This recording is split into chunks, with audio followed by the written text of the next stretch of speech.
So, first of all, a big thank you to Mattia and to Dane for holding down the fort, and also for you all for also holding it down.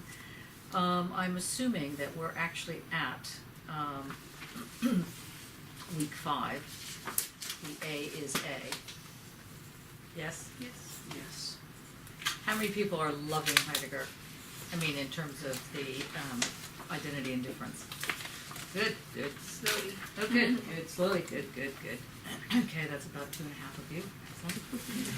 Excellent. Okay, let's make sure you understand where we are and where we're going. Okay? For those of you that did not take last semester's course, not to point at you, try and remember that, well, it doesn't even matter about last semester. Everything you do, everything you think, everything you move, every time you begin to pull things together, speaks to or expresses somehow a method. Unless you are just sort of walking down the street and you just get hit by an idea, which is a very old notion of being an artist, like the so-called genius notion, which we were going to dispel. Not that I don't think you all aren't geniuses, I just think you have to work hard at it. And everyone in this room can be a genius. So anyway, so there's a method. Now, a method, there's different types of methods. One type of method is let's call it a rigid method. A rigid method means that there's a set of rules that you're following, and then you go and you follow them. And so whatever decisions you make because there have been a set of rules that you knowingly or unknowingly follow. And that becomes your method. Your method is always how, or what happened to make you think that A and B should be somehow in the same palette together. What makes it? And it's not just that you just had a good idea. You need to think, like, what is it that's doing it? Now, as we learned last semester, one of the classic versions of this is called telos. And telos basically is saying that the goal actually is quietly the beginning. It lays the path very quietly, like little rose petals, so you don't even know you're treading on them. And the goal, the purpose, comes back around and gives you your impetus, gives you your reason for getting up in the morning, that you have a goal. And that goal pushes you forward. And you can see I do the circular movement with my hand because the goal comes back around and creates the move forward. So as you may or may not remember from last term, or in Helen's case, we have the King Nestor remembers, which is to say remembering something that didn't even happen. It's fine. You have this situation where getting your MA is your goal, and everything you do pushes toward that goal, and everything you do right or wrong, good or bad, is in the context of that goal.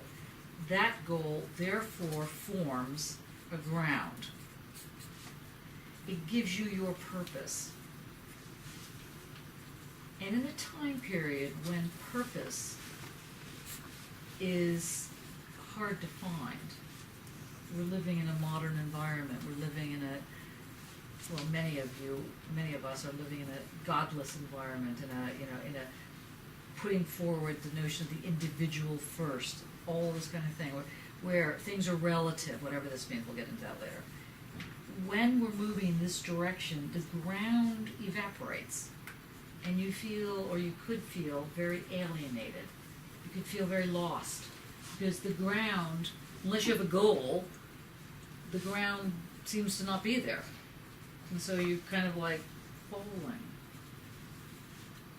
So in old world view, which is still with us today, because like, for example, if you're born a girl, you get pink things, and if you're born a boy, you get blue things, usually. That's how more or less works. And despite all the fights about biology not being destiny and all the rest of this garbage, it doesn't matter. And I can assure you that there are people in the States, elsewhere, here, who really, really, really believe that girls think differently than boys, think completely differently. Can't do math, but this is what they mean by think differently. They don't mean are superior, think differently. They mean just can't do the same thing, or if they can, they can't do it as good. So something like that. So it's always some sort of pale imitation, one or the other. So we fight against these things. Well, feminism is one of the things. Now, this push to think differently, to think outside the famous box. You know, you've been told, think outside the box. If you're thinking outside the box is your ground. But now we have a different image of ground. If you're thinking outside a box is like a cube, right? So a cube has volume, it has depth, it has, 3D dimensionality. So now our ground, which could have been flat, is like a box. And you're being asked to think outside the box. To think outside the box, and to think outside the box so that it's thinking, as opposed to just your opinions, it's thinking, it has some sort of weight to it, it has some sort of meaning to it, means that somehow it's got to be attached to something, or anyway, that's how the argument went. It's got to be attached to a ground, it's got to be attached to an ideology, it's got to be attached to, good idea, it's got to be attached to tradition, something, it's got to be attached to something. Otherwise, how can you say what you want to say and get away with it? How does that happen? So what we did last semester was we thought through together just a couple of different types of ways of thinking that allowed thinking to stand as something other than an opinion, rather than just a wish. One was understanding the telos, so how the goal comes back around to create the start, and then the start initiates a process, so it has three parts. It has the start, the process, and the goal, and they're all connected.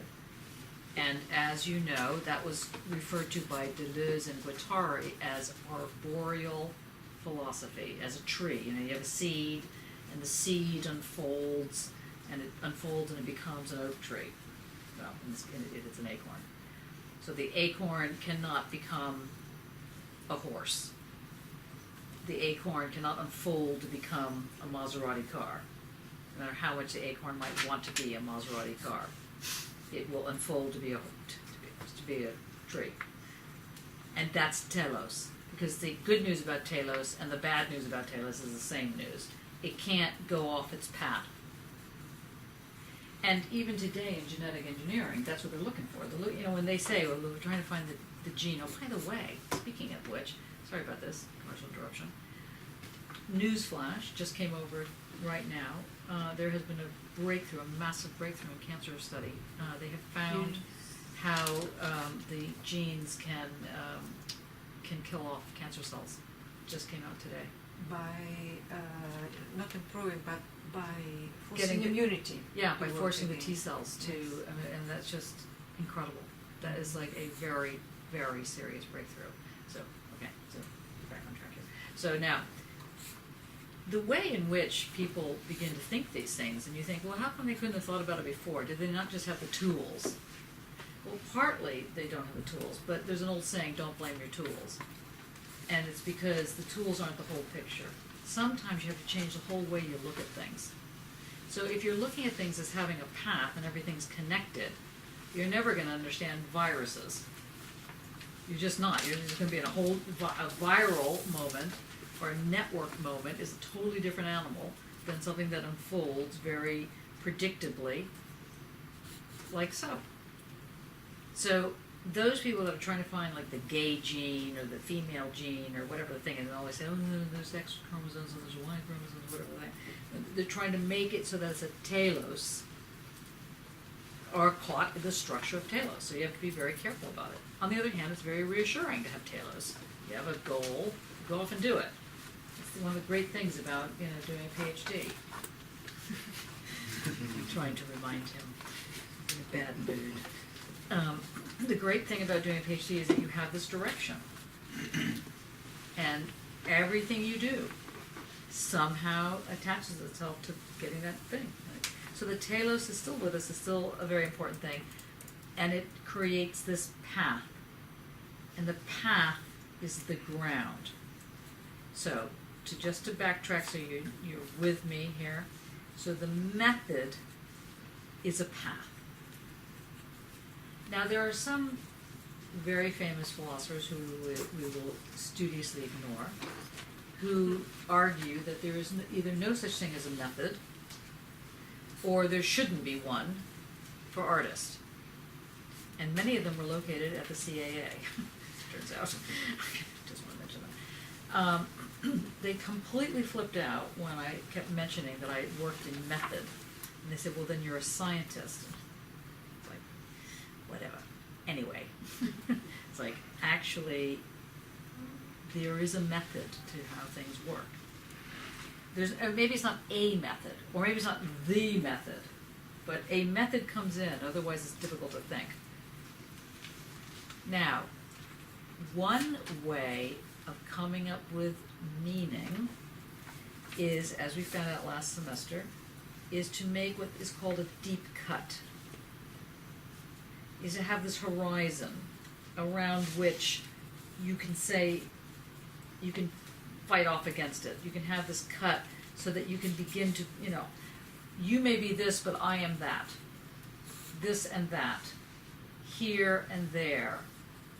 You get this deep cut. This moment of what we found out last term was called the excluded middle. It's a deep cut. It just gets you going. All that there is and all that there's not, taken together, creates the whole picture. All that there is and all that there's not, taken together, creates the whole picture. Well, if you have all that there is, and then you have on its other side all that there's not, the so-called other side has a deep cut. So all that there is plus all that there's not, maybe it's blank, so all that there's not plus all that there is creates the whole picture. So that has a deep cut to it. And that's another way of thinking. And the deep cut becomes the ground. Now, I'm not going to get into negative dialectics with you right now, because that is just too much to ask for 6:30 in the evening. But just make sure you know this, and if you have never heard this before, this is the first time, don't worry about it. But just so you know, these are different ways of thinking. Now, when we move into untimely meditations, we throw away a certain rule book. That is scary. It is also kind of liberating in a way. But as all liberations have as their sort of talisman, or rather put it slightly differently, their sting in the tail, or maybe the head that's in the tail, which I think is so fabulous. I'm going to have a tattoo out of there. I'm just letting you know that. I'm just totally into this book. I haven't found it yet, but I will. The sting in the tail is that when it's not a hard and fast ground, then one feels or can feel lost. And the lostness of something, the LOSTNESS, the lostness, is not fun. It's not like you think, oh, thank goodness I'm lost. Now I can really begin to think. You think simply, I'm lost. And trying to scramble to get to a ground so that you're on safe ground. We use those terms all the time. To steady ourselves, to be on the ground. And along comes a spider called Heidegger and sits down beside her. Sorry. Eating her courage in waves. So this is what happened. I mean, I've been in New York, so everybody talks in rhymes. They also been around children. It doesn't help. Most of whom were dressed as Batman. There is a total obsession with Batman. It's totally unbelievable. You can go to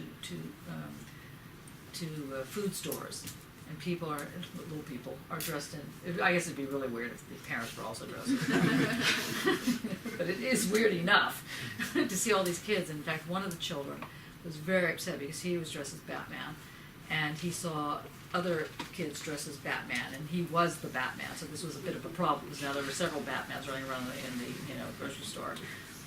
You just couldn't make it up. You're just like, wow, okay, you're Batman today, and you'll be Batman. No, I'm Batman too.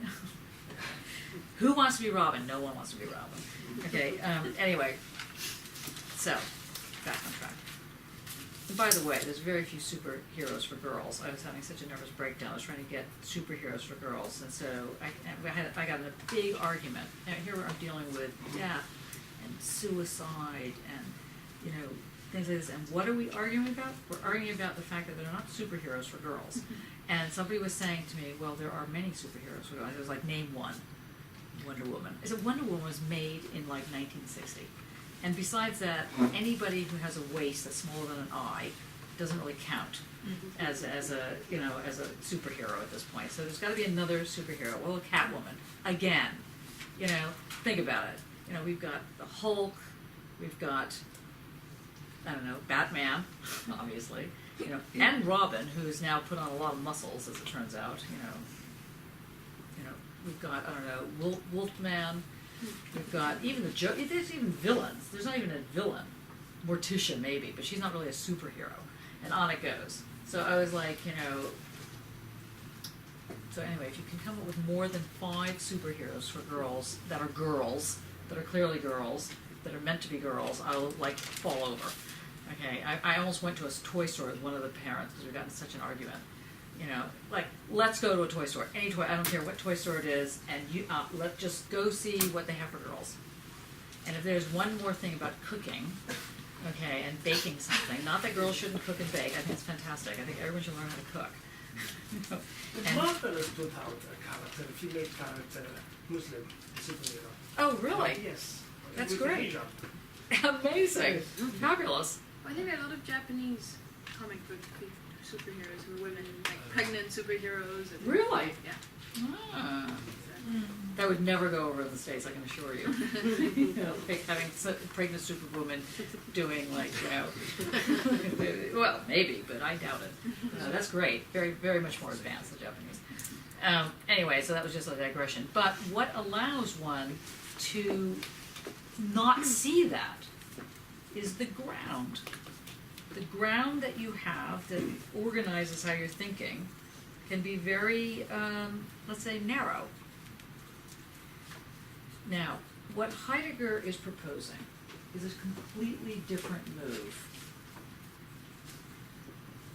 First of all, he's suggesting that, and I'm sure that you guys have gone over this many times, that the world that we're living in right now, the world called the world of technology, the technological world, the logic of techna is what that stands for. As you remember, right? Ology means logic of, so in this case, sociology, logic of the socio, political, no, there's not any political ology.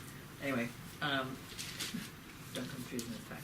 Teleology, logic of the telos, epistemology, logic of the system, methodology, logic of methadone, and just kidding. Anyway, logic of something.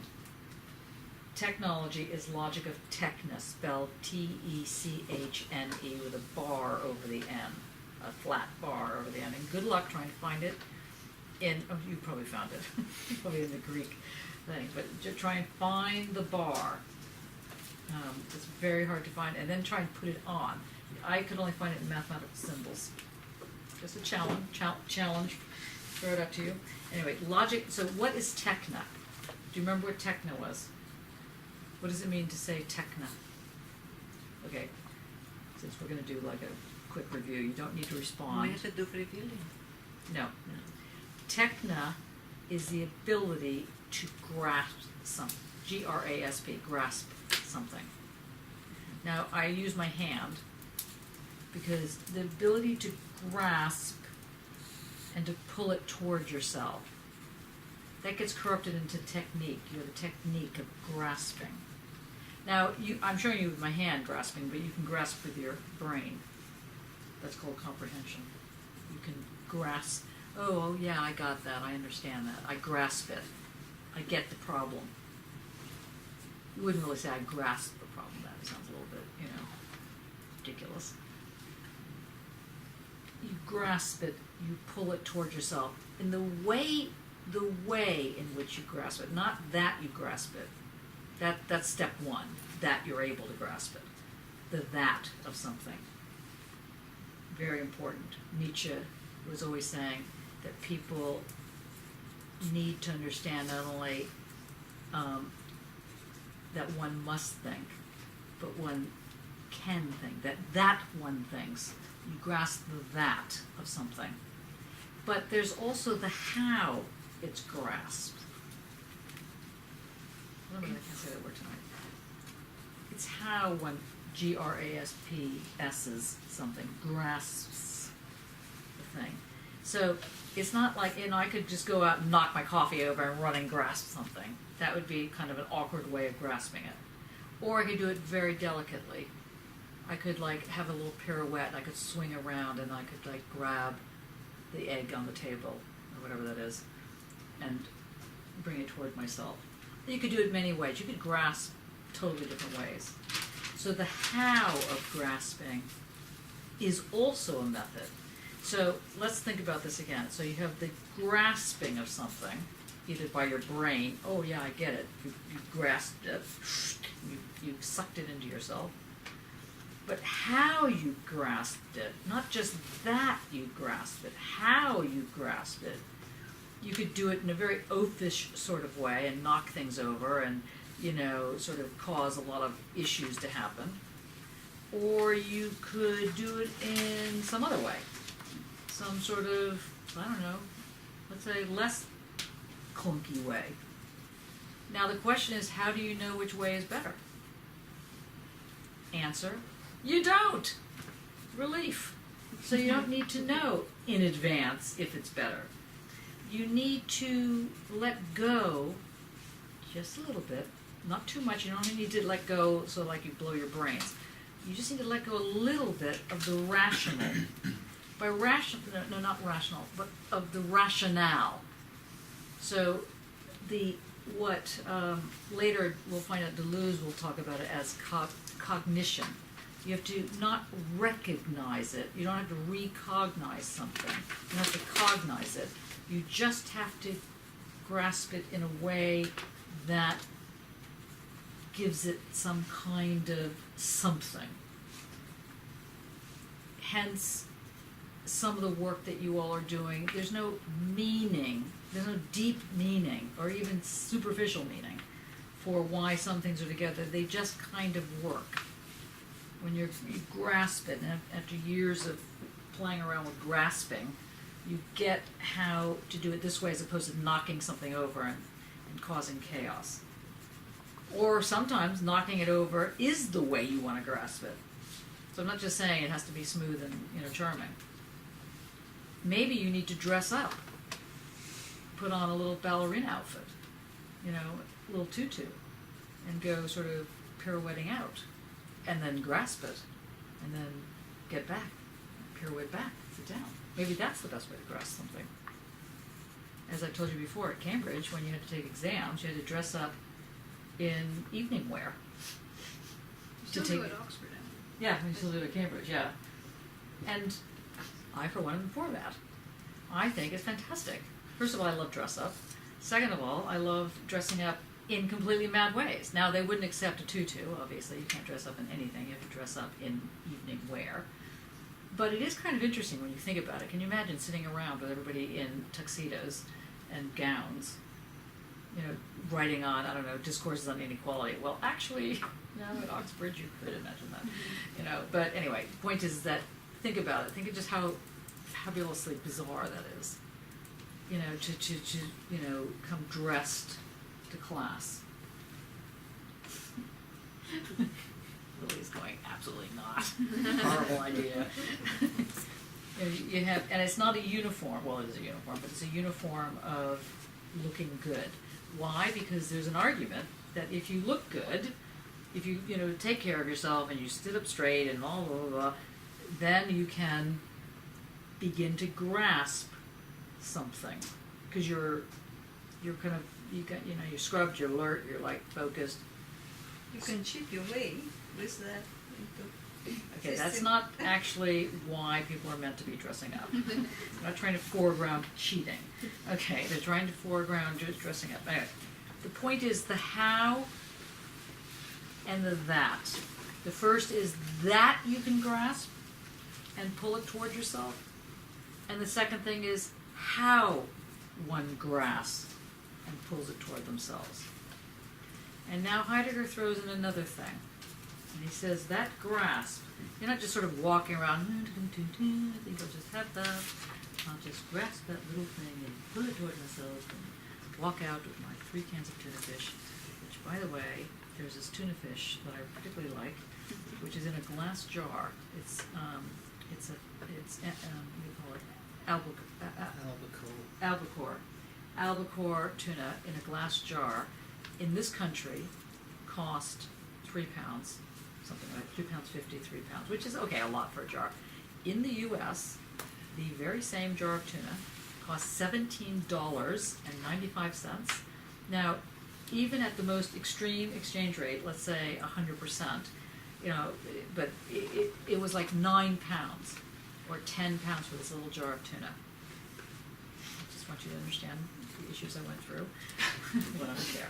Okay, so if I were to grasp the tuna and put it into my pocket and then sort of pirouette out, I would be arrested if I were caught for shoplifting. So it's not that kind of grasping we're talking about, although that could work in a pinch. Every now and then I think, don't quote me on this, but every now and then it's sort of important to keep your hand in on the grasping things, just to see how it happens, how it goes, just to, have you taken anything recently? No. No one's going to respond to that one. Or should you, because Dane can't do all the editing all the time, right? Okay. Heidegger is saying that this grasping depends on something. Can you remember what it depends on? This grasping the out there, being attracted to the out there so that you want to reach out and go, ooh, that's nice, I think I'll touch that. What's that dependent on? Can you remember? The elusiveness of the thing that you're trying to grab. Nope, but not, well, yeah, no, that's incorrect. I was going to say not too far off, but I think Nah, it's a bit far just off. wrong. Yeah, it's wrong. So let's say that the entity that's grasping, we're going to give that a term. We're going to call that little b. It's a little pet term. Little b being. Little b being, it's not really a pet term. It's a joke. It's a sad philosopher joke that only about 4 people in this room would have gotten, because they've sadly been doing this forever. Okay, little b being means entities, like yourself. Yourself is an entity. You as an entity grasp something. But the big B being, the sort of ontological being, the Dasein of life. What does Dasein stand for? Being there. Say it again? Being there. Being there. Now, I always like to abbreviate it to the there, because the being there, the being there, in English doesn't quite get to grips with what is being said, which is that there is this thing, das Ding, there's a thing sitting there, this big thing, the being. It's not really sitting there, so I'm just trying to get you to visualize it on some level. It's the there. And when you want to go somewhere, your goal, unlike with telos, you see out there that you want to sort of go in that direction. And the there pulls you, and pulls you in that direction. Now, a little bit of a problem, because if you're being pulled in that direction, how are you going to get out of the there? How do you get out of being pulled by a force that is much greater than you? Well, if there's no way to have some kind of distance between big B being and the entity that starts the techna, you will be swallowed up. Right? Like in the black hole, which incidentally, have you been keeping up with sciences? A lot of things happening this week with the waves. It's another thing. It's like completely creepy. Fabulous. You know? Anyway, the black hole, gone. After the event horizon, no more. Gone, gone, gone. Let's pretend that the big B being, I mean, I'm sure if any Heideggerians watching this, they would be going, no, that's wrong. Anyway, but that's too bad. They're not teaching. Here's the fun part about having power. Okay, now, the there pulls you in its direction. But as you're not being swallowed up, something is enabling a distance. Now, think back 20 minutes ago when you were still young scholars, and we were talking about the deep cut of meaning. In the deep cut of dialectical meaning, you need to have a fully truncated, an absolute, no-go zone called the excluded middle. Nothing is in there. And in many types of thinking, particularly called the famous identity politics is a classic example of this, where, let's say, already incorrect on the dialectic, but men on one side, women on the other side. And so people that are interested in anybody in this group that may be either involved with being trans or have been trans or know people that are trans or whatever the story is, often say that they're in this in-between. But there is no in-between. It doesn't exist. The deep cut is so deep that nothing is in it. So one says, well, where can a trans situation, where can the neither nor exist? Well, in this example, it can't exist. That's part of the problem with dialectical thinking. Neither nor has an issue here. That's why identity politics has an issue. We're going to get back to this again and again and again, so you've heard it many times. This is maybe the first time you hear it. So Heidegger says, so here's the flaw, people, that Hegel did not see. Heidegger, the brilliant one, saw it. But nobody saw it. Hegel didn't see it. He didn't understand what he was talking about when he talked about negation. You remember this in the first part of Identity and Difference? He basically says, ugh, Heidegger, idiot, you missed it. Because somehow the A, or let's stick with beings right now, the little b being and the big B being, they don't get swallowed up. They just get attracted. Somehow they're both attracted to each other and repelled from each other. And that attraction-repulsion, this kind of zzz, has a sign to it. With a mathematical sign, it gives it a mathematical sign. Can you remember what that is? A to A. What's the actual mathematical sign? Equals. The equals, very good. So the equal sign, which looks like two parallel bars, I'm not trying to insult you, I just want you to think about this. The equal sign has at either end, at one end is the Dasein, hello, I'm calling you. On the other side is the little being, I'm coming. Boof, they can't get too far. They can't close up. Now he's going to call this, in his first way of going through the argument, A equals A. Now that is not to say, and I'm sorry about this because I've shifted it so that I've made things equivalent when they're not really equivalent, but it's not to say that the being, big B being, is an A, And little b being as a little a, it's not that. It's just to get you to think about how this attraction happens. Let's go back again to make sure you get this.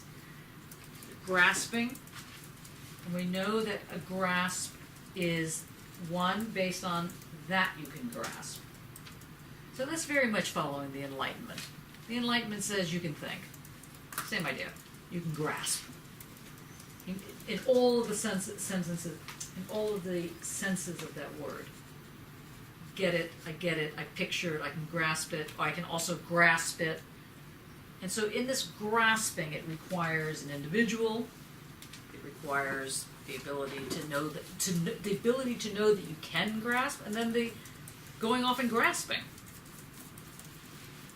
In many cultures, in many environments, in fact, even within this room, there might be people who don't believe that they really can grasp something. Because they've either been hammered their whole life being told, don't think above your station, or something like that, or they really can't grasp it for some reason. They're sitting there going, it all sounds very wonderful, but when I get home, I look at this stuff and it just, I can't grasp it, meltdown. Okay, so that's because you're not used to working out at a gym. This type of gym. You're just not used to it. You can't be expected to run a marathon if you haven't been training for it, right? So you have to learn how to grasp. First you have to learn that you can grasp. And I don't know what you're going to do to yourself to learn this, but just go learn it. It can't be that difficult. I know it's difficult, but it's not impossible. And besides that, like the Red Queen, you can do 5 impossible things before breakfast. Just one of them has to be that you can learn, that you can grasp, that you are able to do this. And so every time you have this little bad voice inside you going, no, I can't grasp it, or I'll never grasp it, or you're an idiot, or why do you live, or you'll never write. Right. If you have that little voice on your shoulder, don't get rid of it. That's been a friend to you for life. Okay, not a very good friend, clearly, but a friend, someone you know. It's like someone who smokes cigarettes. It's hard to break a habit of a lifetime. So all I'm saying is when you give up smoking, you don't say to yourself, I've given up smoking. You say to yourself, not today, another day. So you always let the cigarette hang about. I tell you this as an ex-smoker. So you're never not smoking, even though you may not ever smoke again for your rest of your life. That, you have to trick that little voice. That little voice that goes, just one more little cigarette. Okay, you don't want to listen to that voice. But since you can't get rid of it, you have to feed it a little bit. So put it in the corner. Put it in the corner along with the voice that says you can't do anything, you're a waste of space, how could you ever thought you could even get this far, whatever the arguments are. They all belong in sort of the same little group. You give them little play toys, whatever. Send them off into a corner. And then let's play. You can always go back to them and say, okay, you can go back on my shoulder and remind me how stupid I am. But for the time being, just put it somewhere else. And what Heidegger is saying is that you learn how to start grasping. So the that of grasping is to take all those little nasty voices in your head and stick them somewhere. Since it's hard to get rid of them, sometimes it's impossible, then you just put them in a corner somewhere. You can always bring them with you. They've been with you for life, so they're not going to go anywhere very fast. So what you do, once you got that little voice somewhere else, is that you start playing. And once you start playing, you get to see the how of grasping. And the first thing you need to understand about the how of grasping is how things stick together without becoming one. How they have a cohesion somehow. And when they stick together without becoming one thing, without becoming unified, as they get attracted but they're still apart, this attraction but apart, that is called belonging in Heideggerian terms. The belonging is A belongs to A. so this belonging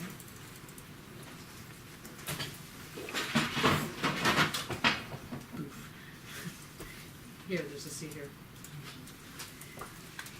This belonging of A equals A also implies in the belonging that it can be left alone, that the two sides can be left alone. So on the one hand, you have it belongs together. A belongs to A. On the other hand, they're not the same thing, even if they are completely identical. And it makes a fuller picture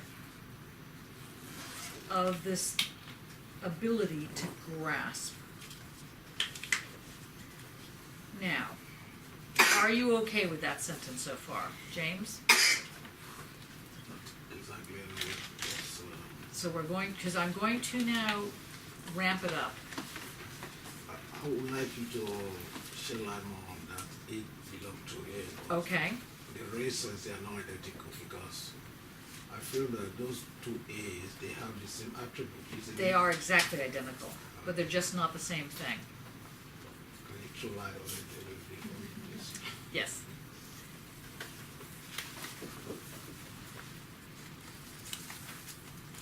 Now pretend this is an A, and pretend this is the same color, same form, everything, and this is an A, but they're not the same A, even though they're both an A. So they belong together, but they're not the same. Right. And there are two A's. And there are two A's, well Yeah. done. In fact, that's very good. See, this is where crayons are so important. And did you know that there's actually a town in New Jersey that I came across, or maybe it was in Pennsylvania, called Crayola, because that's where they make these crayons. I was driving with my sister, and she said, "There's a big sign, to Crayola." I was like, "Really? Is that where they make these?" She says, "Yes. Do you want to go?" I was like, "No, I don't." Actually, anyway, A equals A. They are two things. So now let's think about this, because we now have a very astute realization. So the A that might have seemed to be like one thing turns out to be multiple. That's interesting. Suddenly, this thing is fuller than you thought. It's not just one little thing stretching out. It's got parts to it, but not really. We're just going to say it's plural. The A that looked so solitary and so minding its own business turns out that there's two parts to it. Now in the Hegelian move, the two parts were very simple. A, not A. But in the Heideggerian move, he just pulls it over like this. So A, not A. So this thing that's called not A is exactly this thing, except the opposite. But you could say this thing that's not A is exactly the same thing, it's just not sitting where this one is. But it's exactly the same thing. The difference is that there's a little air in between these. Rather than being an excluded middle, there's this other thing going on. Is that a little bit clearer? We're still not there. We'll get there. Are we looking at it in order to understand the definition of a thing? Is that the point of this? Bad person. Only because you're trying to find out where we're going with this. Yes. Don't do that yet. Okay. Sorry. Just stay in the moment. I feel like a guru. Stay in the moment. You know? Be present. Okay? So the 1A is actually a multiple A. Or it's not a multiple A, it's a multiple of itself. Or itself is not an itself. It's a multi-self.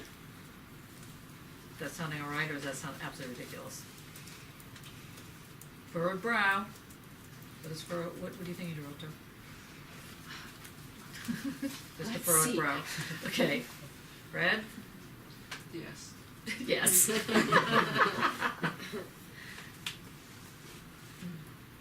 Making sense? Tom? Wrote a very good paper? Yes? So you have this situation, rather than being on the point for point other side, it's been pulled over. Because the only way A can exist is that it is in a relationship to what it can grasp. The first thing it grasps is itself. Like a true artist looks around and finds itself as the example. It grasps, in order to have meaning, it must grasp the out there. So it's like this, or then like this, or like this.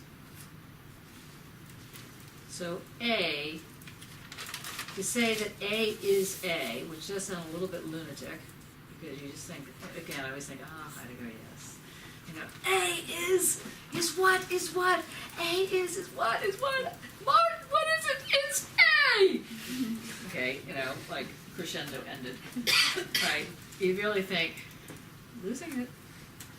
Definitely losing it. Okay? Because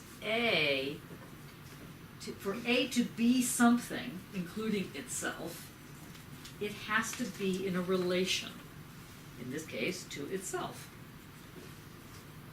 If it's not in a relation, if it's just like this, then, according to Mr. Heidegger, a doctor professor, it can't exist. Just like a thesis can't exist without its antithesis. And then the whole rigmarole pops in, you know, it gets sublated, it gets synthesized, you know, it goes into this entire, you know, washing machine cycle of life, you know. Now we have A equals A. What is this actually describing? This is going to require a little bit of a leap here, but I'm positive, Fred. Violetta. I'm grasping. You're grasping! Good. Well done. Okay. So, if we've got this situation like this, what is this saying? Okay, not describing. What is this actually saying? What is... You've got three words here. A is A. In a certain sense you have two, but one's repeated. A is A. What are you looking at? What are you actually visualizing? It's a two-letter word. Yes, and what is that relationship called? Two letters. Is. Yes! Yay! Is. It could have been be, which is the same thing as is, to be, except that's the infinitive form of is. So, That's okay. yeah, no, not the letter B. No, we haven't gotten past A. We're still with, no, B-E, not B. So this is describing an is. Now, I need you to understand just how profound this is. Because up until now, we couldn't be in the is. We could only get to it and then the is scooted off somewhere else. With Heidegger, this is the is. This relation.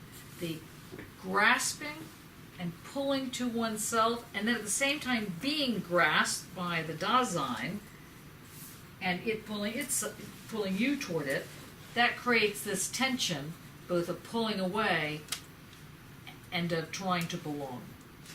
And that tension is the is. Which is pretty wild, actually, when you really think about this. So, this is, this space thing called the is, okay, what this is. This space is, looks like it's got these, can you just hold it for a second? Like that. Okay. So pretend that that's the equal sign. Here we go. Faces. Can everybody see how that looks? Good, so I can see. You see?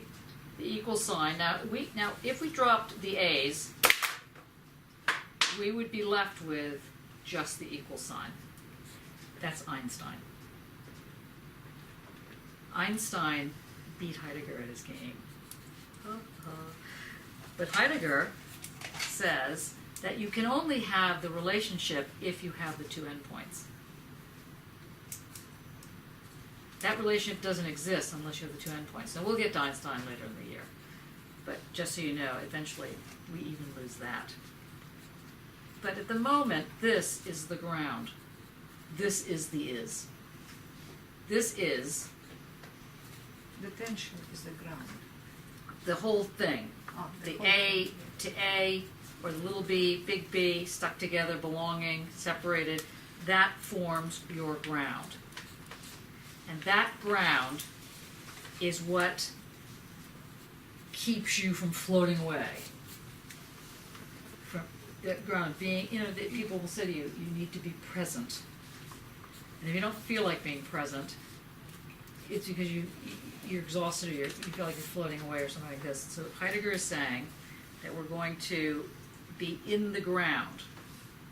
No, not in the ground, but on the ground. Right? Okay. Does anybody want to explain this back to me?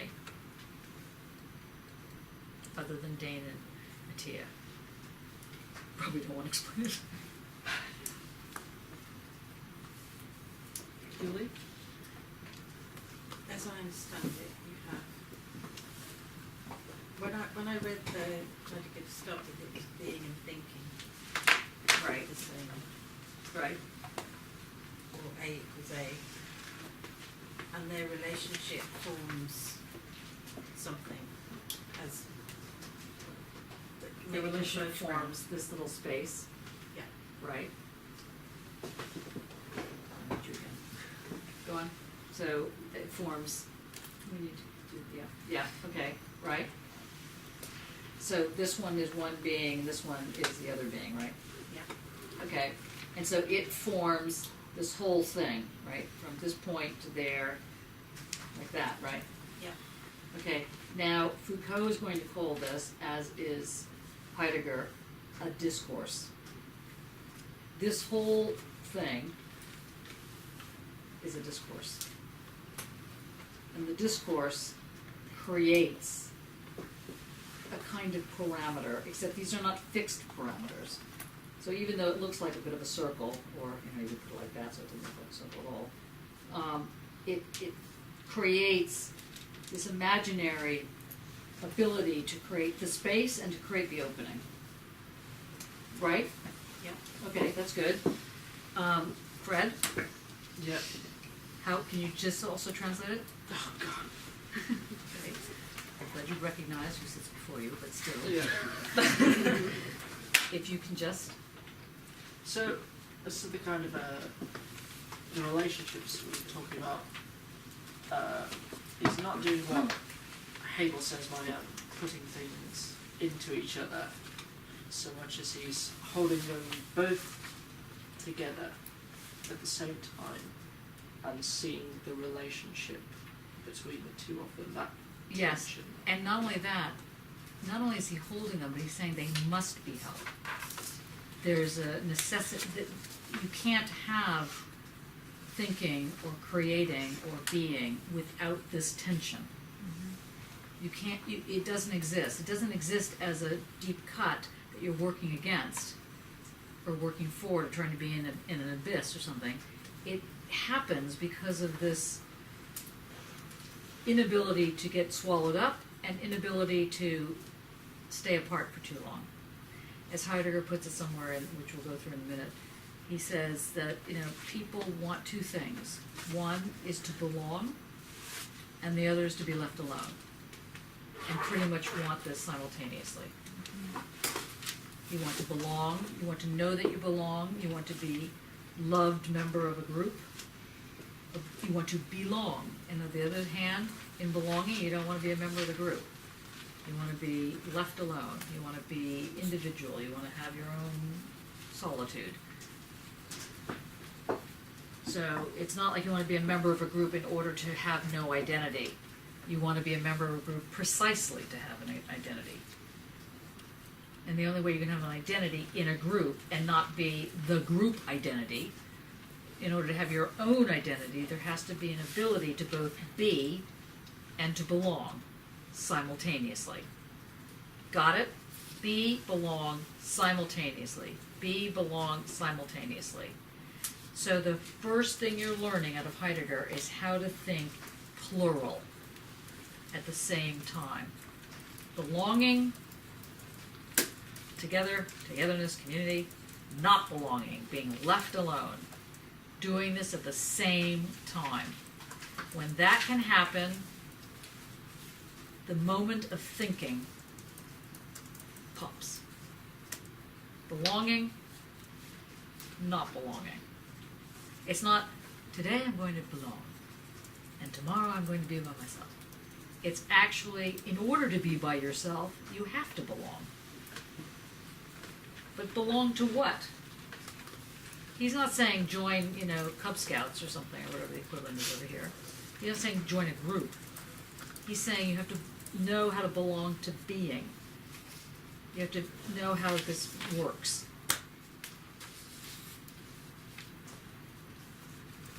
Does that make sense now, James? Sort of. But in this process, anyway, I'm trying to look at the other point you're trying to make about the ground there. That is the relationship between itself. That is the ground. Yes. But what is the groundless situation? Well, When because, that relationship doesn't exist. right, well, no. We know that a ground usually feels like terra firma, hence called ground, hard. But if the ground is really, oh, great, yellow pen. Yes? Perhaps Here, draw. before the drawing, what might be misleading is the word ground, because it is not geometric or geographic ground, Yeah. as in a support. That is the reason, the logical reason. So if you take it like that, it becomes easier to understand how one moves from point, something that is solid and closed and exists by itself, to a justification for sense, for us to be the way we are, that is based on the relationship we have. That move these from us, amongst us, and make it more abstract and thinking my instance of existence versus the fact that existence exists, is possible to exist, then you have that kind of relationship. So it's not a ground as something to stand upon, at least not physically. Yeah? Or, Yeah, so a groundless ground, in the same argument, is that how do you establish, if you're doing this here, I'll draw. If you're saying that, A equals A, okay, so if you're saying this, then this thing that pulls together and also holds apart creates this whole scenario as being the ground. But what it's grounding is itself. And in that sense, it's not a real ground, because we could have done, anything that's able to be cohesive. yeah. So, for example, in the famous, E equals mc squared, in this scenario, it's not that the E and the mc squared are grounding. It's that the whole thing makes this make sense, makes this statement make sense. And in that sense, it grounds. Are you cold? Do you want to shut the window? Yes, everybody's freezing. I'm like, oh, it's fine. I think I'm going through a change of life. Soon I'll be sweating my head off. Oh yes, it's the window stick. The stick was outside? It was blocking the door. Oh, I see. I was thinking blocking the door. That seems radical. nobody leaves until you get this. There is a reciprocity in Yes, this there's, description of identity, which, if we go back to the original Descartes statement, I think, therefore I am, somehow I do it all by myself. right, Though it's not true because there is space in between, just like that. I think, therefore I am, and I am self-sufficient in that existence. In this instance, I cannot be self-sufficient, but it's not a weakness. Is the relationship I have with existence that is, together with me, the reason The whole for picture. existence, the whole picture. So there is a reciprocity, and existence as well does not have any meaning if there aren't people like me that exist. right. Say that again? I do not have any meaning without the relationship to existence, and existence as well does not have any meaning without us, examples of existence. So there is a reciprocity. It's a mutual relationship. It's not just a small big being that depend on the big infinitive being, but vice versa as well. So another way of saying this is that belonging, or no, let's say it differently, identity, to the degree to which we understand and have meaning, is formed out of an encounter. And it's an encounter that doesn't mean that you need to understand it as such. In fact, the moment you try to start understanding the encounter is the moment you ruin the encounter. You ever been with a lover who starts talking at all the wrong moments? Like, don't talk, just encounter, right? Because it kind of ruins the thing, ruins the situation. Same It's idea. like explaining why a joke is funny. Yeah, it's exactly right. It's like explaining why a joke is funny. Yeah. So it's in the encounter you are able to let go enough so that you're not letting go so that you're in free fall and you're like you just lose your mind and go, oh, this is fabulous. It's just not like a hallucinogenic trip. Sadly, it is instead that you let go of that which is organizing your thoughts so that you can feel it. So that the very first cohesion happens because there's a different language game going on. There's a different way in which these things get connected. This is really crucial. And this is why Heidegger is explaining an is, not a will be or to be or might happen, or might be. He's saying this is what happens in the is. He's later he's going to mention this in terms of dwelling. He's going to get really into this is. And some people, many of which we might call artist, big A, little a, like to stay in the is, like to stay in the dwelling, because it's alive. It's this energy of belonging and being alone at the same time. Okay. James with blue shirt. What do you think? That's you. Blue jumper. I think I understand. No, that's good. I mean, what, can you say it back a little bit? No,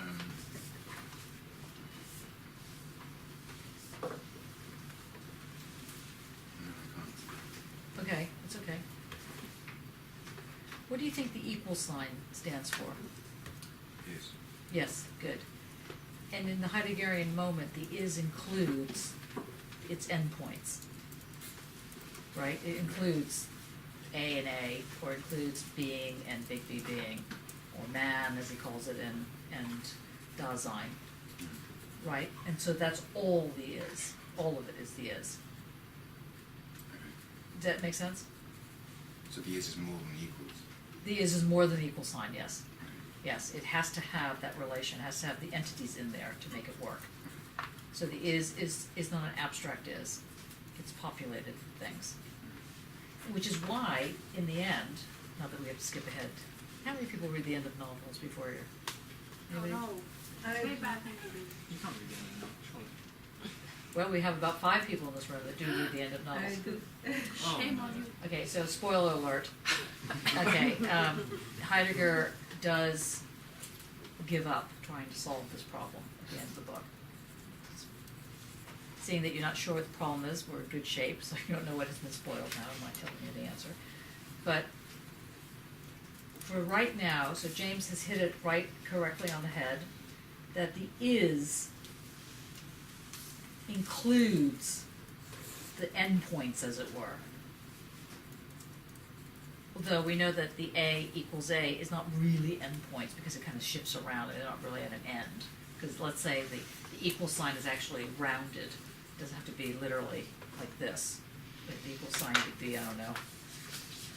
Whose is this? I'm sorry if I'm writing on somebody's thing. Maybe the equal sign looks like that.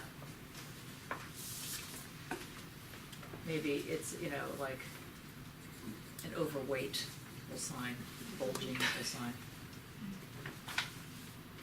So it could, the A could be there, the other A could be there. So, right, okay.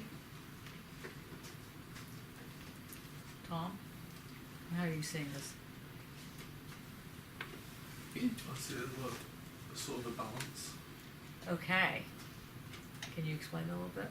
Not really. That sounded so good. Sort of like the balance doesn't really function without either end being in relation to each other. Right. So the is both very delicate and very sturdy. Which sounds about right. When you're in the present, think about what takes you to being in the present. Can you think of a time when you're in the present? When you're really present, when you feel present? Johnny, this is a really cheesy example, but I'm envisaging it now as sort of meditating. Yeah, that's true. Why is that where, cheesy? well, I don't know, it sounded cheesy, but where, you sort of, because up until that point your mind's sort of chattering or whatever, and then if you're completely still, your mind and body are kind of connected, so I'm seeing them as the two ways. But Yes, I don't know if that's... good. That's right. That's not cheesy. That's excellent. Yeah, well done. See? You're there in the end. So, but think about, can you give me okay, meditation's one. Tiny meditation, you're aware of. No, you can't be aware. You gotta get rid of that. Right. You can't be conscious at that level. There's something else that puts you in the present, in the Heideggerian present, or anyway, in any present, in this present. When you're making art. Yes, I mean, I find that. Exactly. And what, can you Processing. describe the process, can you describe what you're feeling when you're doing that? Well, it takes you out of this box. I guess is it kind of when you stop overanalyzing everything you do, and it's just doing something, which gives you immediate kind of the doing of it is an immediate pleasure, and it doesn't have to be restricted by deciding whether it's good or bad or correct or incorrect. It's just a feeling of it being good, and then you continue doing what feels right. Okay, but for example, if you turn around, we have Yvonne's sculpture here. Now, obviously, that not by accident. There's a lot of thought in there. Mm-hmm. It like vibrates with like thinking, right? And yet, one would say that was created in the present. Yeah. Okay, so how do you square the exactitude of things with something other than a rational logistics? Because with everything that comes before that moment is still part of what you're doing, so the person is thought out, but not in that present. Close, almost there, yeah. Does this have something to do with Kierkegaard and attunement? Good.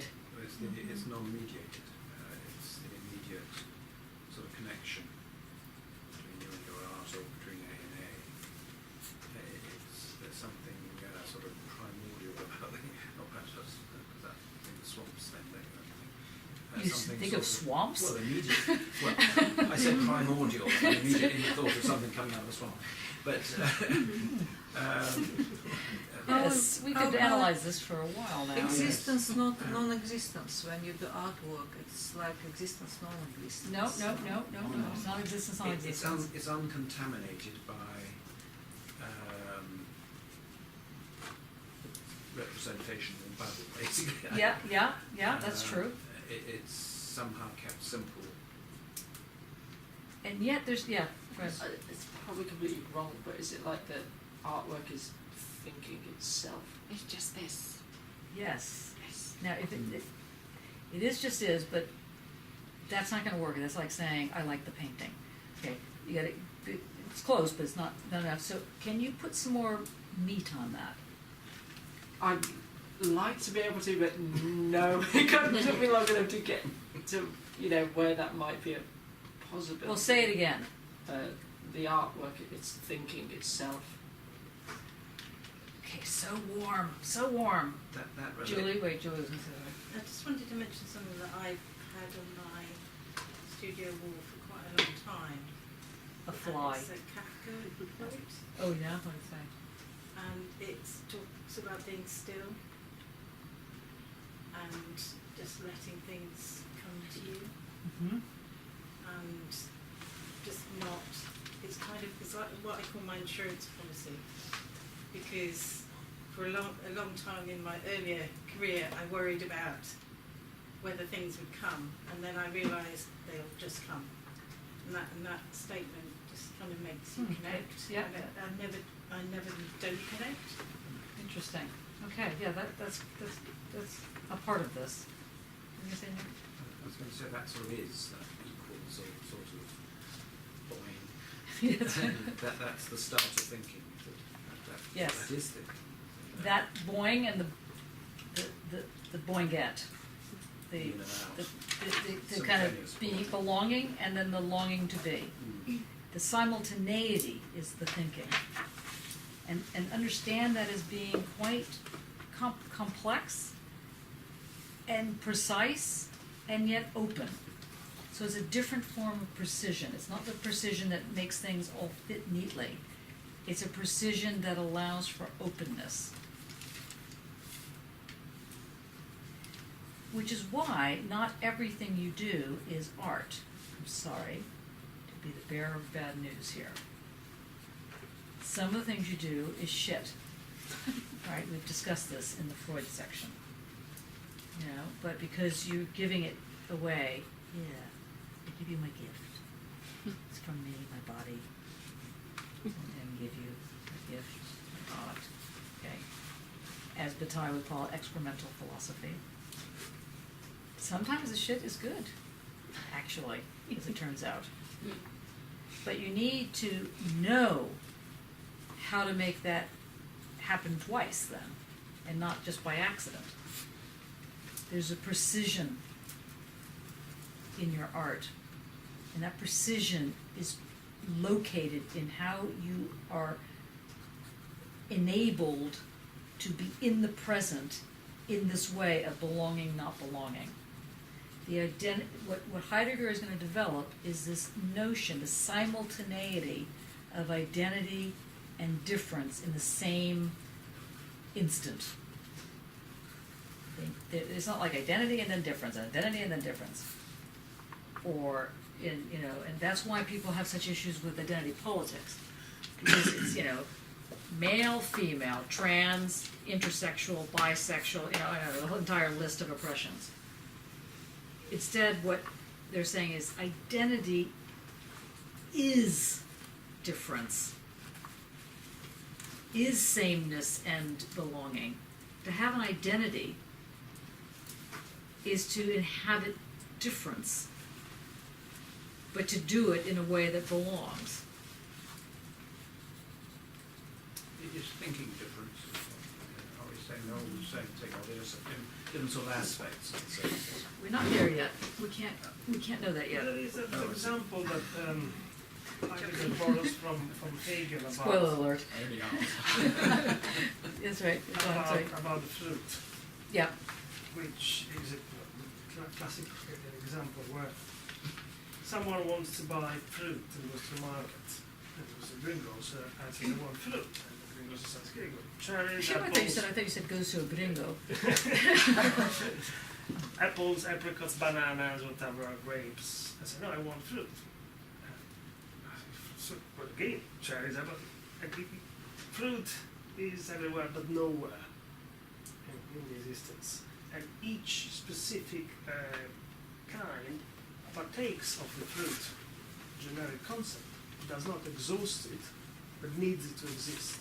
And vice versa, fruit, the concept fruit by itself, would vanish when they're not there, all the examples of cherries, apricot, apples, bananas, kiwis, and so forth. Now, for Hegel, the concept would then take in each single different species and pack it neatly, supermarket style. For Heidegger, the two never close, and they need each other in order to exist, to make sense, to be thinkable, usable, edible. So this is That's great. where there is this reciprocity, this bowing that is constantly bouncing back and being attracted. It's an elastic thing, certainly. And it's very elusive, because the more you try to get it, the more it vanishes. And the further back you stand, the more you can actually grasp it. So to be fruit, they all have to exist actually. One will not be fruit. Sorry, again? It's to be a fruit. Mm-hmm. They all have to exist. Because it's one name for all. It's like the Three Musketeers, all for one and one for all. No, not quite, because you wouldn't want to say that this is a fruit, No, no. right? So not everything can be a fruit. There's obviously characteristics of fruitness.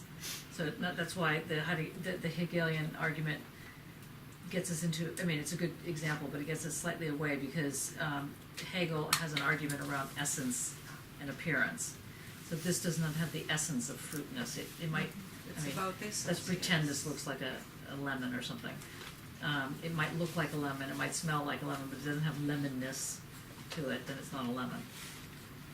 It doesn't have an essence that can travel through the dialectics. Whereas in Heidegger, it's constructed, it's constituted by its ability to be stuck together, to cohere. Okay, can you open your various electronic moments to identity and difference? Or if you actually have the book, my God.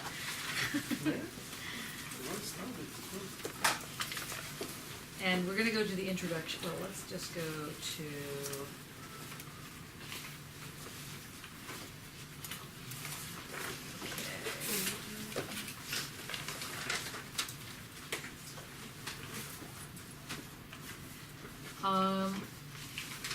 Tom, do you have it in front of you? Can you share with, what about you, Jane? You're gonna have to share with Tom. Sure. We're looking at identity and difference, do you have it? Identity and difference, introduction or preface. Good, that's it. So everybody can share, everybody can see, everybody has a relationship to it. Okay, Lily. Yes. On the table of contents, can you read out the table of contents? Starting from the introduction. Yes. Introduction. And who did the introduction? Joanne Stambo. Joan. Joan. That's the surname. Surname? People want? Stambo. Stambow. Good. Stambo. Okay, good. Identity and difference. And that goes from page, 7 to page, 19 to 21. Preface on page 21. Principles of identity on 23. okay, stop again. Identity and difference is the name of the thing. So it doesn't go from page 19 to 21. It goes the whole book. Right. Okay? So the preface begins, On page 21. yes, good. Principle of identity on page 23.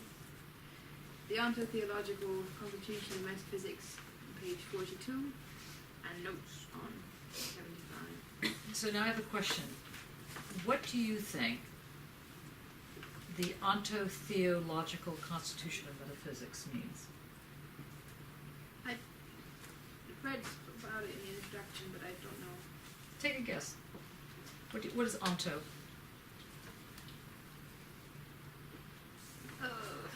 Oh, it's terrible. I've forgotten.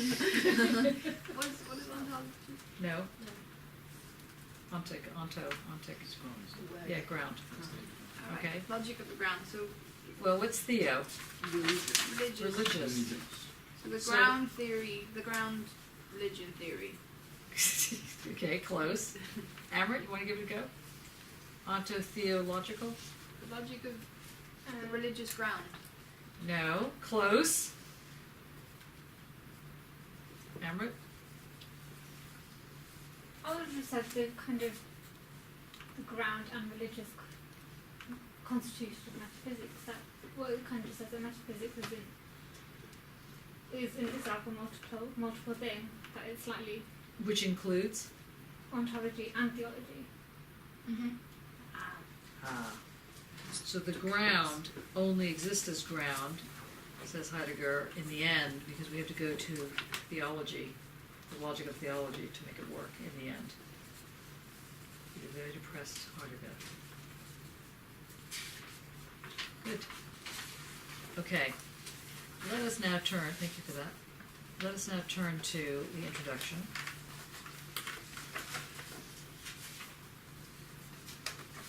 Now, as you may remember, the very beginning when Joan Samba is elucidating the text, she's getting into Parmenides. Who is Parmenides? Oh, did he come up with his idea of identity in ancient classical world? Yes, the little Parma. Wasn't that was A equals A? Yes, It was I. No, that was I equals I. Yeah, good. Thought and being are the same. Okay, now, seeing that you're on a roll now, Amrit, do you mind reading the second paragraph? Well, read the sentence, let's see, actually read the first paragraph and then the second paragraph. Which page are we on? Oh, we're on page 7. Okay. So, introduction by Joan Stambaum. The problem of identity has been a basic philosophical issue since Parmenides. Parmenides stated it in the form, thought and being are the same, with the radicality and the simplicity perhaps never again possible for later thinkers. Heidegger has pondered over Parmenides' statement for years, returning to it again and again in his writings. Thus it came as no surprise to this translator when Heidegger stated that he considered identity and difference to be the most important thing he has published since Being and Time. Which, by the way, the latter of which he decided he hated and thought was wrong. Just footnote. Yes, go on. Compared to what, though? Being is wrong compared to what? So He thought he thought his argument in Being and Time is not correct. And then did you revise it? No, he just, Left it. spat on it. Okay. Okay. So that is quite a statement. For between Being and Time and Identity and Difference lies a veritable wealth of publications throwing light upon the problem of being and wrestling with the historical oblivion of that problem. The oblivion of being is not something omitted in the history of philosophy, something left out. Metaphysics has asked the question of being, but only to bring being into a relationship with beings as their ground. Okay, did you get that? So do you see where what we've just, the last hour and a half is completely different from this. So what the criticism is, Yvonne, you want to say what the criticism is? Sorry, I was thinking. You were thinking, I understand that. That's great. That is such a wonderful thing to hear, because normally someone would say, sorry, I wasn't paying attention, but in your case, sorry, I was thinking. That's great. It's brilliant. Okay, the oblivion of being is not something omitted in the history of philosophy, but instead is used as a ground. And that's exactly what Mattia was saying earlier, where beings are, up until this Heideggerian, well, Parmenides stroke Heidegger's move, beings are grounded in God or the world or something, man. And he's saying that's just not the case. You need to understand the ground is this relation. So that's the very first aspect that you need to think about. So, how are you for reading the next paragraph? Amber? Yeah, I can do that. Okay, because it's the next paragraph that we see where he starts talking about this notion of relation. Now, we're not gonna read the whole thing out loud, but I want you just to hear it, so you've heard some of this. Go on. Identity and difference shares with being and time the fundamental problem of the relation of man and being. But whereas in being and time Heidegger began with an analysis of the meaning of man, that is Dasein, proceeding from there toward an understanding of being, identity and difference asks about that very relation itself as the relation of man and being. Okay, try that sentence, that identity difference sentence. Try that again, this time as though you're gonna win an Academy Award for the way you're going to emphasize the word as. Oh, I didn't see that. Okay, no, go on, try it again. But whereas in being and time Heidegger began with an analysis of the meaning of man, proceeding from there toward an understanding of being, identity and difference asks about that very relation itself as the relation of man and being. What'd you think? Did you think you got it? No. Okay, just do the identity difference, asks about that very relation. Identity and difference asks about that very relation itself as the relation of man and being. Okay, we want another as person to read, the as. And Julie, you want to do a real Academy Award as. The as has to be emphasized. Identity and difference asks about that very relation itself as the relation of man and being. Okay, read it one more time. Identity and difference asks about that very relation itself as the relation of man and being. Okay, so he's saying here, what's the translation of this sentence? What does it mean to say that identity and difference asks about that very relation as that very relation is the relation? What is he saying there? Well, exactly what you were explaining earlier, that the is the ground, becomes the ground for itself. Good. Excellent. See how easy this was? Who knew? Okay. Amrit, can you continue? It does not inquire? It does not inquire into the components of the relation, but into the relation as a relation. See? Get that again? So it's not looking at what constitutes, in this case, all the fruit. It's, he's looking at the fact that there is a relation. The relation is the key here, not the components of the relation. Carry on? Yep. This manner of thinking about the problem of identity sets Heidegger apart from the traditional metaphysical consideration of that problem. Okay, now stop. Now we're just going to skip ahead because otherwise we will just throw ourselves off the cliff. Okay. Let's skip to page 9. We're going to learn about Nicholas of Cusa. And the thing about Nicholas of Cusa, or any of them, is that he's using him to attack this notion of the not of the other side, because that gets into this this breaking down of how the relationship should exist. So, David, if you can read One Thinker. One thinker who was concerned with the problem of identity as such was Nicholas of Cusa. The dimension in which he thought the problem of identity was not that of the unity of beings, but the relation of God to the world, of the infinite to the finite. His first formulation of the problem was the coincidentia oppositorum, the coincidence of opposites. But even more interesting is his later formulation, the non-other is none other than the non-other. Cusanus. I just love those kind of philosophy statements, which I think should have trumpets around it and sparkles. The non-other is none other than the non-other. What does that mean? Yeah, different. AI plays a role with this. A equals me. Okay, but the non-other is nothing more nor nothing less than the non-other. So why is this being pulled out as a statement? Because it seems like...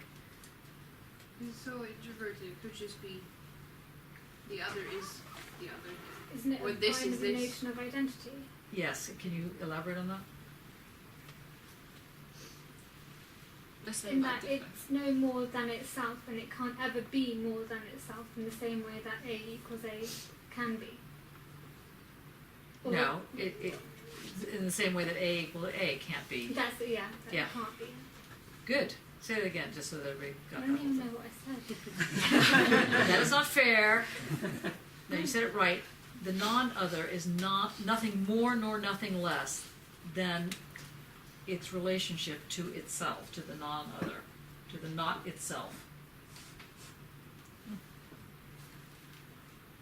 Shall I carry on? No, we're going to skip that now. Nice. Because, well, actually, maybe we should read that because it doesn't have it doesn't get to difference in there. But we'll skip that because I don't want to. Okay, so if you can now go to, yeah, okay, now here we go into the knife in the head experience of Heidegger via our lovely Johnstown book. So can you go on the bottom of page 9 with Leibniz, where it says, with Leibniz and Kant preparing the way. Okay, now pay attention as hard as you can to what David's going to read here. Because it's about this question of unity and simple unity, and why Heidegger is now going to develop this thing called belonging. Okay, go on. I'll have trouble pronouncing the names, but That's right. with Leibniz and Kant preparing the way, the German idealists Fichte, Hegel, and Schelling placed identity in the centre of their thought on the foundation of transcendental reflection. What is transcendental reflection? When one elevates states hierarchically, so to speak, or going beyond themselves. Yes, good. That's good. Um, And why is it reflection? because it defies that concept, doesn't it? Essentially. Or at least it places it somewhere What is different. set of on the foundation of transcendental reflection? What is the reflection part of transcendental? When the thing that you are beyond defines the self. Good. Okay. It comes back to do something with itself, so it reflects. It's self-reflexive. Yeah. Okay. Go on.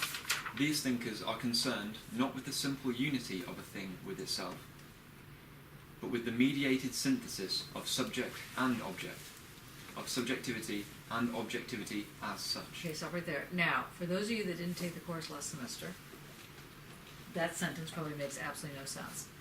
For those of you that did take the course last semester, and it still doesn't make any sense, what is the method he's describing here, which starts with a D? Dialectics. Dialectics. Well done. You have to buy Fred a beer afterwards. I'm just saying. So can you explain why they're talking about dialectics there? What is this mediated synthesis of subject and object, blah, blah, blah? What is that? Because it goes on to talk about it's the sublation and that object going into its concept. Right. Good. Now, don't have a nervous breakdown because that doesn't make any sense to you, because he's throwing it out. So he's basically saying, everyone who took semester 1, ha ha ha ha. Because we're getting rid of that. Yeah, so, okay. Continue. If one put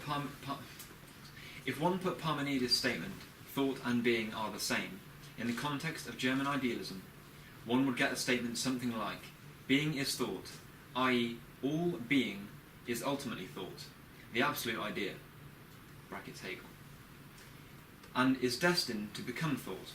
And now just remember she's criticizing this. So if one put Parmenides' statement in the context of dialectics, which is the German idealism here, if you put it in that context, you would end up with the notion that being is pure, absolute, synthetic knowledge. So for the word thought, you can put the word knowledge in, so you know where we're going with this. So knowledge, the highest form of thinking, and being are the same. If you put that in the dialectical thing, you'd get being is knowledge.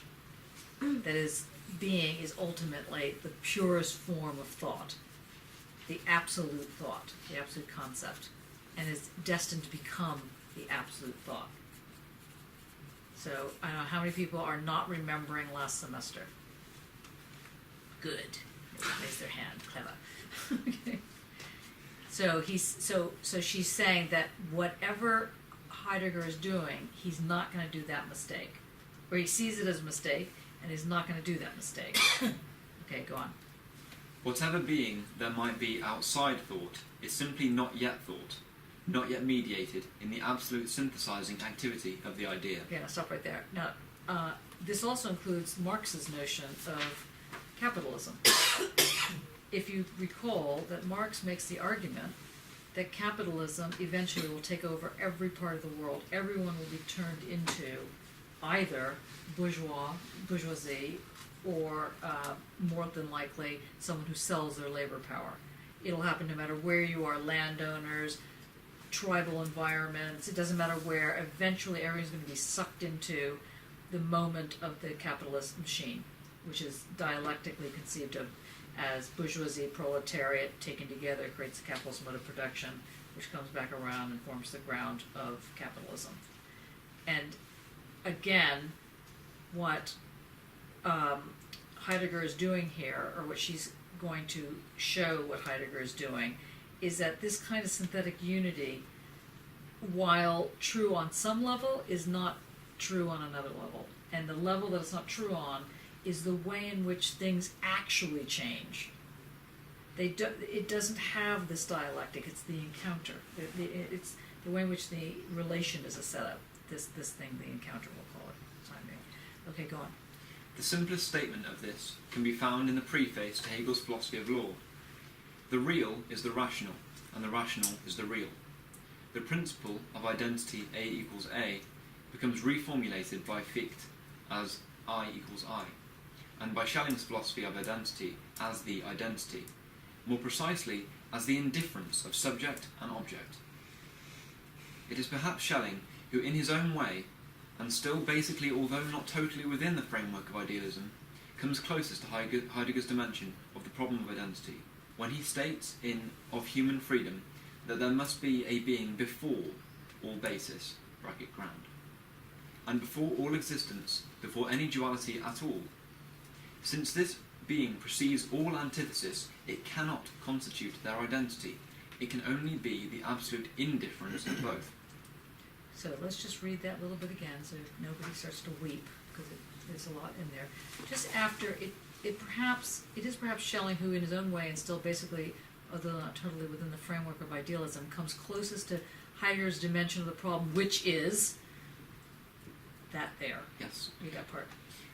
Heidegger's dimension of the problem is what? Of identity, when he states in Of Human Freedom. Well, Of Human Freedom is Schelling, right? Yeah. But just so you know, what he states in Of Human Freedom is going to be Joan Stolberg's understanding of Heidegger's closeness to Schelling, which is saying what? That there must be a being before all basis, bracket ground, and before all existence, before any duality at all. Since this being precedes all antithesis, it cannot constitute their identity. It can only be the absolute indifference of both. Now, I have a feeling this doesn't make sense to almost everyone in this room. So hold on to this notion of in-difference. That's the key in this passage, but it's too complicated right now to go through it. I mean, we'll go through it, but I just want you to hang on to it. And the reason is because in the next sentence, it will be understood. Let me put it like this. The notion of being that pre-exists this thing called ground pre-exists because there's no relation. And in that sense, it's the relation that's going to form the moment of meaning, not that being bestows meaning on something. So as a result, this relation is going to be forming a groundless ground. It's going to act like a ground. It's going to smell like a ground. It's going to feel like a ground, but it ain't a ground. And the reason it's not a ground is because it's open. It's flexed. It's precise, but it's precise in its sensuousness, not in its rational move. So that's why it forms a groundless ground. The groundless ground is that which is the open moment that bestows meaning because it is open rather than closed. You could say that there's a kind of awful rationality that's imploding on the Hegelian model that Heidegger is trying to break free of. He's trying to bring in the sensuousness here. Okay, so the groundless ground, the absolute indifference, the not of difference, or the forming of difference, the in as in informing information, the forming of difference. This has to happen without including it in the ground, because if it's included in the ground, then it's not going to be difference. It's going to be swallowed up, it's going to be sublated, and just become this unity, this abstract idea. What are you going to say, Matteo? I was thinking that what for Hegel was the negation that cut me from the concept from the object, and it doesn't is not a body, it's infinitesimal. Yeah. There's no dimension. In this option, that this proposal of Heidegger instead becomes, it stretches out. It becomes a whole distribution of space and sense and ways of being. Yes. It makes space because it becomes almost a thickness. That was the word I was looking for. Yeah, thickness, that's nice. So it goes from higher up in the page we read that there was a mediated synthesis of subject and object, of subjectivity and objectivity as such. So the two poles came first, and they were separated by this infinitesimal film. Now, what becomes important with Heidegger instead is this film. One starts filling out the film that had been a membrane keeping us apart. How does it move? How does it work? How does it taste, smells, sounds, whatever you can attach to it? So, metaphorically, it's no longer a thin membrane that becomes a stretch of space. And in this Did you sense, get that? It becomes like a stretched space.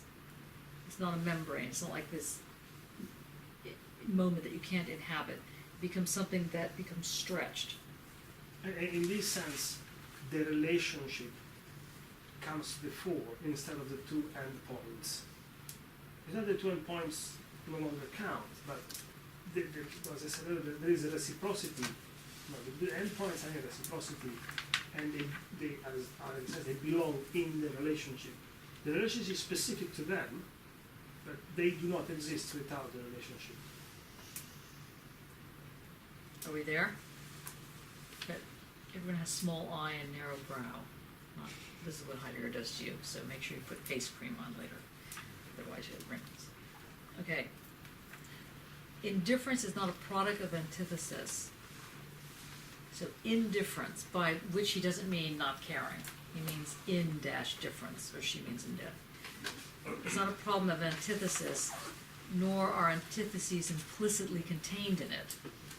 It's unique. What is it? Yeah. Yeah. Nice. It is far rather a unique being apart from all antithesis. It is the groundless. With his idea of the groundless, Schelling is closer to the dimension of Heidegger's thinking than to German idealism. Yet he still calls this groundless a being. How does Heidegger treat the problem of identity? And in what dimension does this problem now lie, if no longer within the framework of metaphysics as the problem of the unity of a thing with itself, or as the transcendentally mediated unity of absolute reflection?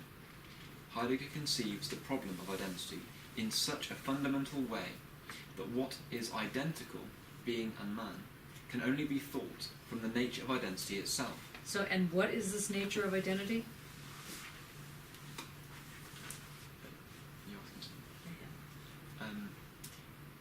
I consider. Starts with an R. Oh, that's actually a right answer. I thought you were looking for interpretation. Relationship. Relation. Relation. Thought Good. relation. Good. Relationship. Excellent. So the nature of identity, which sounds like it's about uniqueness, actually is about relation. Just keep remembering this. Another tattoo Go with the medieval bistro. Relationship. Relation. The R word. So the relation is the groundless, as we're going to find out, is the groundless ground. And what is the groundless ground also called? Very short word. Is. Ta-da! So now we know that the is a relation. Kind of like the waves of the black holes. See, people thought there was no such thing as the black hole. And then they knew there was a black hole, but they didn't know how it existed. And then, but in order to think all this, they had to stop thinking in geometrics. They had to have a very different form of geometry in their head to come up with this. And it's getting you to open your head up to know that the is a relation, and that relation has something that relies on, starts with an S. This is going to be a good hangman.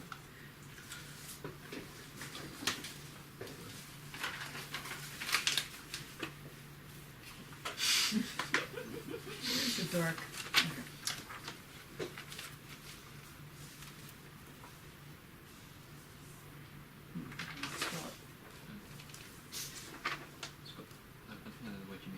What word is it? Yes, simultaneity. Okay, so. Okay, well done. I forgot that. I was just going to put the dashes in, to be honest. Anyway, so to remember that the is about inhabiting simultaneity. That is wild. That is unbelievable. And yet we do it every minute of the day. We're inhabiting the simultaneity of belonging and being apart. That's the is. Which they said could never be inhabited. Those German idealists. Yeah.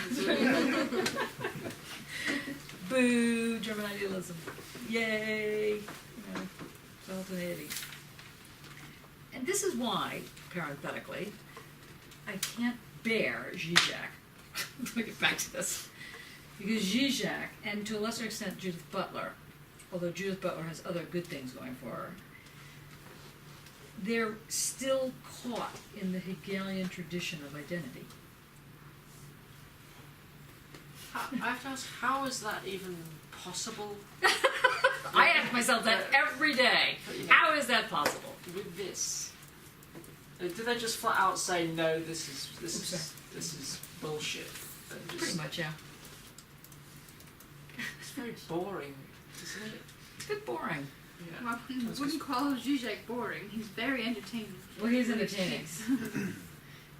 Well, I think I'd give him that. because people always strive for a quintessence, don't they? It's kind of reverses it completely.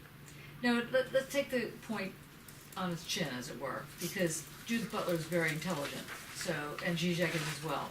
So what is it about Heidegger's move that they're having issues with? Why do you think very intelligent people could be so wrong? Sorry. No, seriously. Why do you think there's the move to go back to Schelling or to go back to Hegel? What is it about dialectics that's so compelling? It's very reassuring. More reassuring. Well, it is reassuring, but yeah, Heidegger is about as reassuring as a doorknob, it's true. Although doorknobs can be reassuring, as it turns out. To me, Heidegger's position is demands assuming the responsibility, not in the way he says it, but demands assuming responsibility for oneself. In the sense that if I ask, who am I? And I only can answer, I am the one who asked this question, then I am stretching any teleology that would have sort of made me feel comfortable. I know I've got to get somewhere, and I follow that line. That's stretched perpendicularly to the original line, all to the present, and I am facing on to nothing. And then it is a constant choice I have to make on how to move. Right. because it is all about the relationship I am in, I am building while the relationship is built also by the other, from the other side. So it's a continuous fluid state which can be uncomfortable to have. That's on the ethical side of it. Mhm. But be careful, because by saying that something has a relativity to it does not mean that all things are possible, that any choice no, can I'm be not made. saying it's relativity. I'm talking about is a more creativity. Yeah.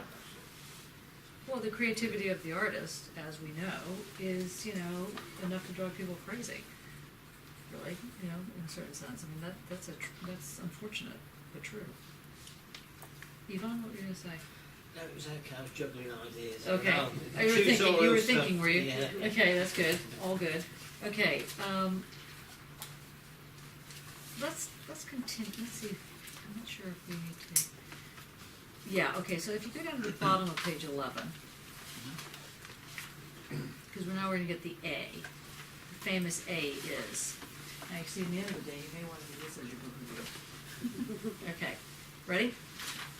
Read that.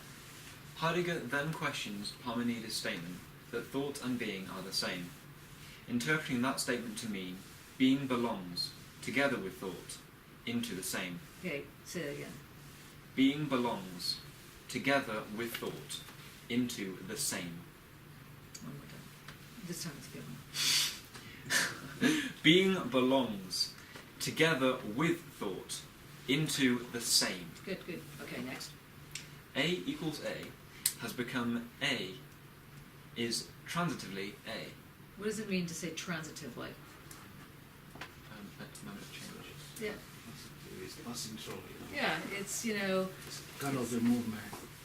it's moving toward A. To become. So the is a vehicle. Yeah. Go on. Say more. I think I said it's a kind of a movement to the one A towards another A to become a unity purpose. So it allows for this thing at one end to ride on its back to get over to the other side, to the other A. Did anybody ever heard of the scorpion and the frog? Famous story of the scorpion and the frog? I can't remember who wrote it. It's a very famous story. Aesop, wasn't it? Was that? Aesop. No, not Aesop. No, it was somebody much earlier. I mean, much more recent. When the frog gave a ride to Scorpion over water, Yeah. and when And then they what happens? reached another side, Scorpion stunned. No, the not frog. when they reach the other side. No, In the middle. in the middle. So the Okay. way it goes is that the scorpion's crying, weeping, and wailing needs to ride to the other side. The frog sees the scorpion, feels bad. So he says, hey, hop on my back, and I can deal with water, so we'll go to the other side. So he goes, takes the frog, takes the scorpion, and the scorpion bites the frog while they're halfway across and poisons the scorpion, poisons the frog. And the frog turns around and says, why'd you do that? And the scorpion says, well, because I'm scorpion. Okay, now, that's a wrong kind of transience, but it's a very famous, if you look it up, you'll find out who did this. It's a famous story that has become the basis of a lot of like Camus and the absurdist and all the really depressing stuff. You want to depress yourself as much as you possibly can. Read up on the scorpion. This is why the world is horrible, because everybody you meet is really a scorpion disguised as, I don't know, a nice person or a person who's drowning, and then you go give them a ride and then they stab you in the back. That's pretty much what it's about. Okay, now, anyway, in this case, the frog is the transient is. It's carrying the scorpion to the other side, as it were. So the water is not the is. Okay, the vehicle to get the frog to get both of them to the other side is the is. Okay, that's why it's transient. It's transitive. Okay. So now, go on. Start the sentence again. Yeah, I was going to. Yeah. A equals A has become A is transitively A, and the is now takes on the meaning of belonging together. Okay, right, because now the frog, and she was first of all the, kind of nice person who was picking up the scorpion, is now got the scorpion on her back, and the scorpion and the frog are together. They belong together. They're stuck together. Right? Okay. Go on. Heidegger understands the is in identity as the relation of belonging together, and it is with this new meaning of identity which concerns him in this lecture. What is new about this understanding of identity as a relation is that the relation first determines the manner of being, of what is to be related, and the how of this relation. So the what and the how. What is to be related, and then how is it going to be related? So in the story of the scorpion and the scorpion and the frog are together, but then it turns out that the scorpion's a nasty little thing. Okay, go on. It is perhaps difficult for us to think of a relation as being more original than what is related. But this is what Heidegger requires of us. This relation is then no relation in the ordinary sense of that term.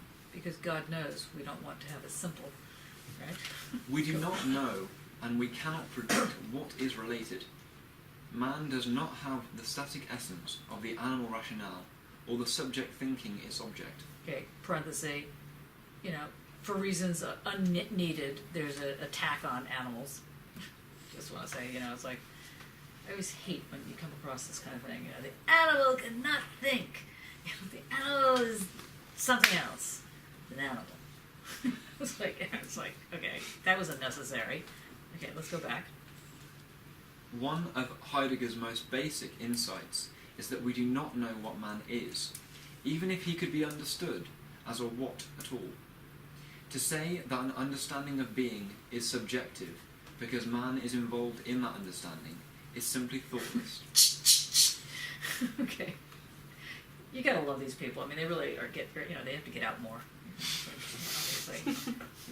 Go on. Man is, in the language of being and time, being there, Dasein. Man is the there of being. This has nothing to do with the subjectivity. This has nothing to do with subjectivity, and nothing to do with the concept of human existence, of existentialism.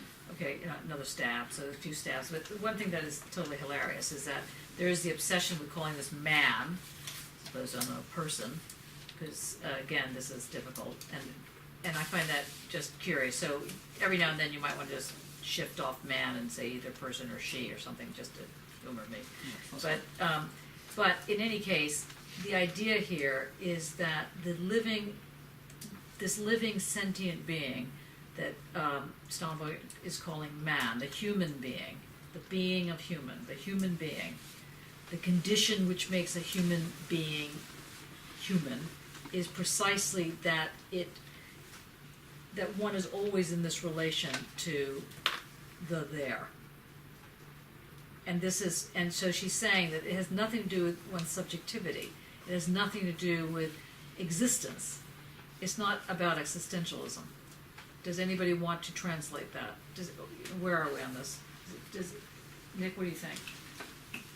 What about the Yeah, what does that mean? Yeah, what is she saying here? Why is she making a point that this has nothing to do with subjectivity and nothing to do with the concept of human existence when she's been spending the entire time about identity? What does it have to do with then? Because if it says here, to say that an understanding of being is subjective because man is involved in that understanding is simply thoughtless. She's just saying that the sort of essence of man is this relationship. Right. With being. That's right. Yeah. So if there is an essence, that's a big if. But if there is an essence, maybe a different way of putting this is that the condition of being human, what makes one a human, is that one is always already in this relationship to the there. So is Dasein that relationship? Yeah. Yes and no. It's both names that relationship and stands sort of apart from that relationship. Right. Yes. Is she also showing off a bit? You know the sense. She's not showing off. Heidegger's showing off. But like because man is involved in that understanding, it's simply thoughtless. Like that thoughtless sentence, and then the earlier idealism. Because I'm just trying to understand myself. Like because idealism is very much that everything can be sought in the subject, in the thought itself, and where he posits the relation as being the important thing. Is that also is she kind of playing? Yes, I think that's. Do you see what I'm going I think with it's a that? fair. I think it's a fair sort of a tennis turn that she's doing. Because she's playing with the thoughtlessness of thought. Yeah. Yeah. Yeah. Okay. Yeah. Yeah. I thought so. Yeah. No, that's true. Very good. Okay, so let's skip down because I don't want you guys to collapse. You're hanging on by threadettes. I can see this. You know, it's like you're reminding me of like eyebrow threading. You know, you need a little threading here to wake up here. Okay, we're almost there. We're almost there. So just read this a little bit here. That's fine. Identity is belonging together. If the element of together in belonging together is emphasized, we have the metaphysical concept of identity, which orders the manifold into a unity mediated by synthesis. This unity forms a systematic totality of the world with God or being as the ground. So in the very first example, where it's talking about belonging together, we're not outside of idealism. We still have a ground.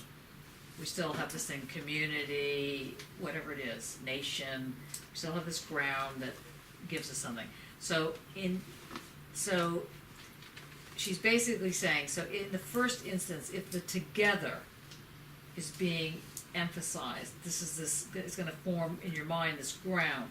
But if it's about the attraction, rather than the togetherness, but the fact that one is brought together, is this belonging, which includes the longing to be, the belonging and longing to be, then you have the simultaneity, and that's the key here. This sort of pluralistic relationship. So we have thinking and being held apart. So if the element of belonging in belonging together is emphasized, we have thinking and being held apart, and at the same time held together. Not fitted together, but held together. Have you passed out? Do I have you still in thrall? Tenuously related to being. Tenuously related to being. Yes. So can you just read that sentence, that but if sentence? Yeah, sure. But if the element of belonging in belonging together is emphasized, we have thinking and being held apart and at the same time held together, not fitted together in the same. To come closer to an understanding of the belonging together of man and being, we must leave metaphysical thinking, which thinks being exclusively as the cause of beings and thinks beings primarily as what is caused. But we cannot leave metaphysics by a series of reasoned conclusions. And why can we not do that? Why can't we leave metaphysics by a series of logic? Because we are stealing metaphysics. Yes! Because metaphysics demands logic to deal with it. Well done! You weren't asleep. Excellent. Well done. You're just appearing to be asleep. That's exactly right. Okay, excellent. And so, what has to happen? Leap out of it. Yes! That sounded a lot of enthusiasm there. Yeah, you must leap out of it. Whee! Out of metaphysics. You have to make a leap. It does sound a little bit nutty.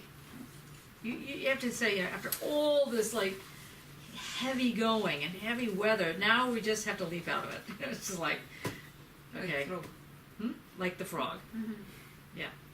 We must simply leap out of it. We cannot leave metaphysics by a series of reasoned conclusions. Go on, sorry. We must simply leap out of it. And then what happens? Thus, the principle sats. What does it That mean? the leap, Ah, nice. or as you're about to explain. Thus, the principle of identity becomes a leap out of metaphysics. And that, my friends, is probably the most important part of part one. That identity, which is about the simultaneity of belonging and not belonging in the same breath, the same moment, what it looks like is a leap.